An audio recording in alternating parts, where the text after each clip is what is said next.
বোনের ছেলেমেয়ের আবদারে সন্ধ্যার নাস্তায় বানিয়ে দিলাম এই মুচমুচে অনেক স্বাদের চিকেন ফ্রাই।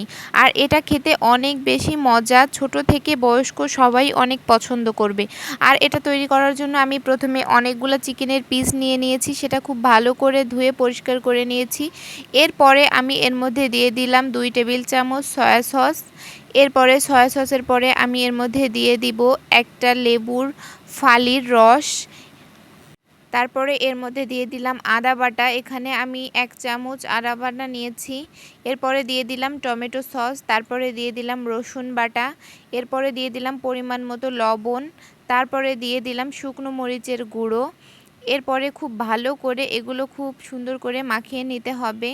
চিকেনগুলো আমি 20 মিনিটের জন্য রেস্টে রেখে দেব। আপনারা চাইলে সাথে সাথেও এটা ভেজে নিতে পারেন। এরপরে এখানে নিয়েছি আমি 1 কাপ ময়দা, তারপরে নিয়েছি শুকনো মরিচের গুঁড়ো, গোলমরিচের গুঁড়ো, কর্নফ্লাওয়ার আর দিয়েছি লবণ। তারপরে সমস্ত উপকরণ খুব ভালো করে আমি এটা মিশিয়ে নিব।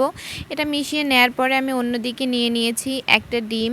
এই ডিমটা আমি একটা কাঁটা চামচের সাহায্যে খুব ভালো করে ফেটে নিয়েছি। তারপরে চিকেনের পিসগুলো আমি একটা একটা করে দিয়ে এই ডিমের মধ্যে চুবিয়ে নিব। ডিমটা আমি ছোট একটা পাত্রে নিয়ে ফেলেছি ভুলবশত, যার কারণে একটু এটা করতে অসুবিধা হচ্ছিল। তারপরে এই তো আমি ডিমটা থেকে ভিজিয়ে নেয়ার পরে আমি এরপরে দিয়ে দিলাম ময়দার মধ্যে। এবার ভালো করে কোট করে নিতে হবে। খুব ভালো করে চেপে চেপে করে কয়েকবার এরকম কোট করে নেয়ার পরে সুন্দর একটা চিকেন ফ্রাইয়ের শেপ চলে আসবে।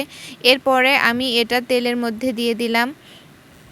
আর সবগুলো চিকেন ফ্রাই আমি এভাবে করে খুব ভালো করে ভেজে নিব। আর এই তো দেখুন কত সহজে তৈরি হয়ে গেল আমার মুচমুচে এই আর রেসিপিটি কেমন লাগলো অবশ্যই কমেন্টে জানাবেন। ভালো লাগলে আপনারাও এরকম ঝটপট বাসায় তৈরি করে নিতে পারেন, বাচ্চাদের জন্য সবাই ভীষণ খুশি হবে।